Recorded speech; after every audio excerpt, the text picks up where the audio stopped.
mató.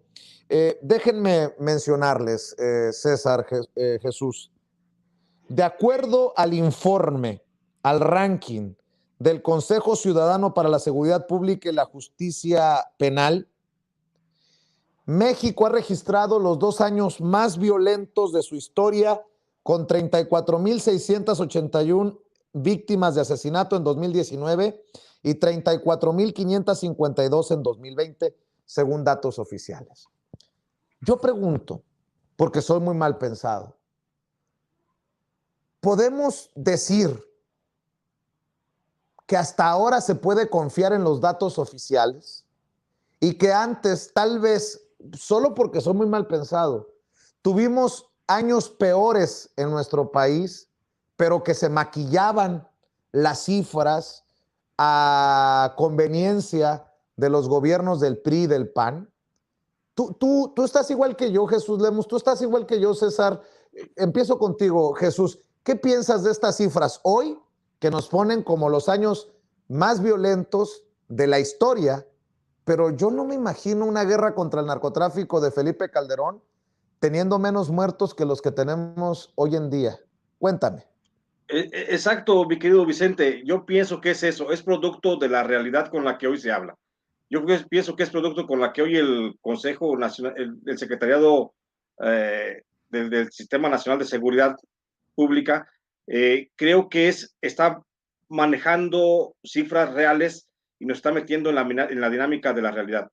Creo que sí, son cifras reales, son muy elevadas, pero también debemos de reconocer que las cifras que se manejaron en el gobierno de Enrique Peña Nieto, en el gobierno de Felipe Calderón, justamente cuando estaba en la cúspide de la guerra, la famosa inventada y falsa guerra contra el narcotráfico, pues hubo muchas más víctimas.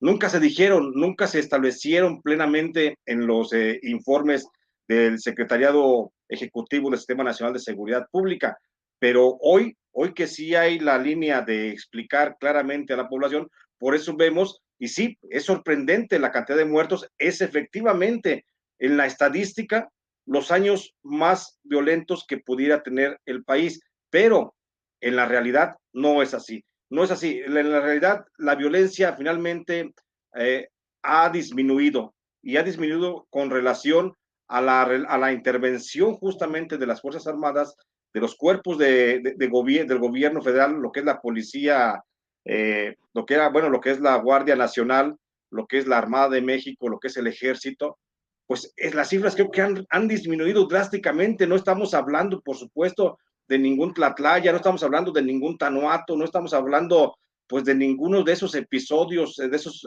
tan lamentables donde hubo fuerzas federales interviniendo y asesinando mexicanos. Entonces, estamos hablando de una realidad, sí, muy distinta a la que se manejaba en gobiernos anteriores, pero también estamos hablando de que hoy el ejército mexicano, las fuerzas federales, que siguen haciendo una labor de combate al narcotráfico, finalmente no son tan participativos en esas matanzas, pues la matanza se sigue dando entre grupos del crimen organizado, entre la invasión del crimen organizado a la sociedad, que es lo más lamentable, entre la participación de las policías municipales y las policías estatales, que también es muy lamentable, ahí se sigue dando todavía, y eso es responsabilidad de los gobiernos municipales, de los gobiernos estatales, mi querido Vicente. Entonces, creo que sí hay tenemos un periodo muy violento, pero también habría que compararlo con cifras verdaderamente reales de los últimos 2 sexenios. César, ¿tú qué piensas de esto que planteo? Mira, yo estoy seguro que los números, por supuesto, que han sido manipulados. Pero vayámonos a la realidad. Veamos cuáles son los estados de la República donde hay ese mayor número de homicidios dolosos. Y te vas a dar cuenta que la mayoría de esos gobiernos son gobiernos que son de la oposición y que curiosamente no pertenecen, la federación no es la encargada de la seguridad pública. Y que entonces el gobierno federal, por medio de la Guardia Nacional y de forma coadyuvante el Ejército y la Marina, que ahora sí tienen atribuciones, tratan de participar. Y nuevamente voy a lo que yo te decía, que la gente cheque, estamos hablando de 130 y tantos mil muertos en lo que van de estos 2 años. Y el número de muertos en manos de la Guardia Nacional, del Ejército Mexicano y de la Armada de México es menos del 0.0003%. Y te lo digo porque yo escribí una columna con esos datos duros. Entonces, por supuesto que entonces no me pueden hablar que es de acuerdo a la estrategia del gobierno federal, porque no tiene que ver con esa estrategia. Tiene que ver con el descuido y el abandono que ha habido por parte de los gobiernos municipales y de los gobiernos estatales.